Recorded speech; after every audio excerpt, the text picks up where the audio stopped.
Why is art so hard? Art! Hey, that actually doesn't look too bad now. Expressionism.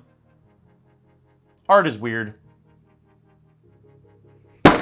Are you all finished painting for the day because you've completed your masterpiece, or more likely, rage quit? Hadouken! And your mixing palette looks a little something like this. Pretty much a Jackson Pollock painting. I'm gonna show you the best, easiest, and yes, safest way to clean up your mixing palette. That way it's good to go for the next time you wanna start painting. Let's go. Hey all, Wild Creates here to make sure you become bigger and better with your painting adventures. If this is your first time here and need help with tips, tricks, how-tos, or tutorials, make sure you hit that big red subscribe button down below and tick that bell so you know when my videos go live for you. Now, I was just playing around really quick with some ideas for an upcoming idea for a tutorial, and one of the best ideas I had was I've never really showed anybody how to clean up their mixing palette correctly. So let's dive into that really quick. I'm gonna show you some simple ways to do it that'll make you save some paint, but also make sure that you're doing it correctly so you don't harm your mixing palette or your drain or the environment. Plus, I'm gonna show you some of the best practices to do with your paint afterwards. So now that we're over here at our mixing palette, yours probably looks similar. You probably got some thin paint, you probably got some medium thick paint, and you probably got a lot of leftover paint exampled by this white right here. So what we want to do is really clean it up. Now, if you want to conserve some of your paint, what you can do is you can collect all the residual dark colors and mix it into one giant pile if you want to.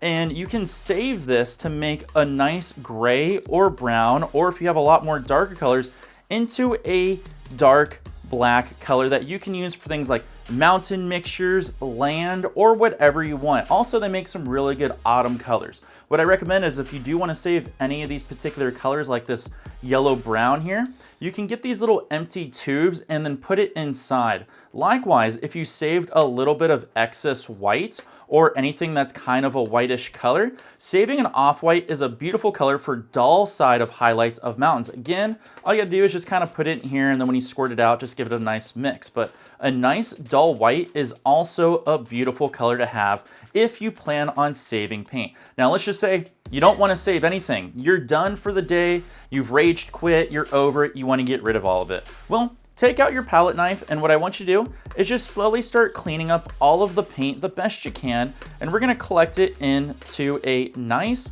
paper towel. I've got some shop towels here. I'm just gonna rip one right off.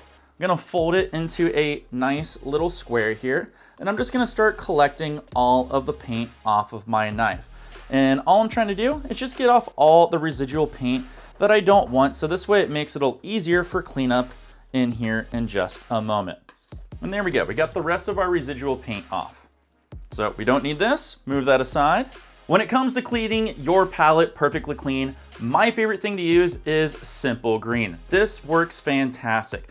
However, if you're a little more conscious about your health or chemicals or anything like that, using olive oil is a great way to clean up your mixing palette. It's a little more messy and it's a little more work, but it still works fantastic.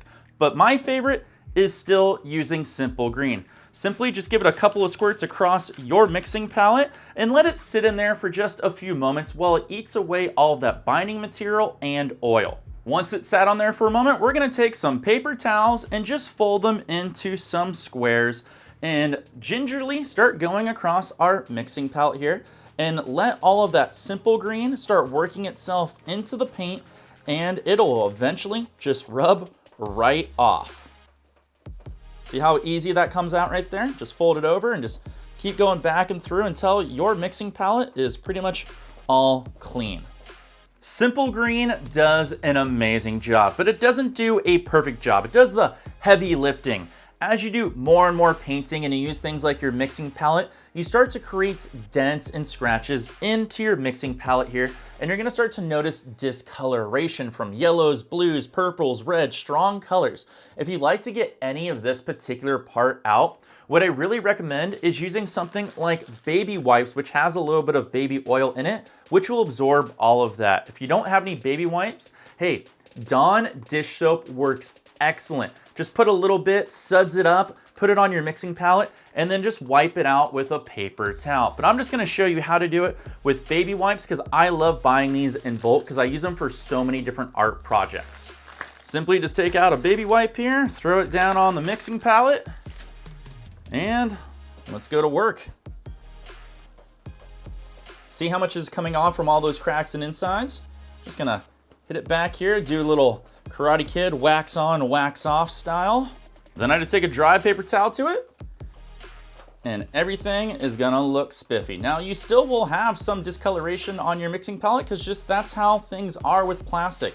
Plastic will be a little bit of porous and sucking up all of that color at times when you use it, but look how much cleaner we got it with everything coming off. Now this technique is for acrylic and glass mixing palettes, but what if you've got a wood mixing palette like you have right here and you want to clean it up? Well, if you want me to do a video on that to show you the proper way to prep and make sure that you clean up your wooden mixing palette correctly so you have it for a long time, do me a favor and leave me a comment down below and I'll be more than happy to do that for you.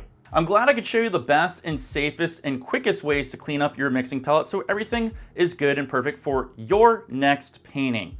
If you guys want any more awesome videos on how to take care of your equipment, do me a favor and leave me a comment down below in the video and I'll be more than happy to make it for you. I know you didn't get as much hair and my pretty face in this video, but guess what? We're going out with a cool transition. See you later.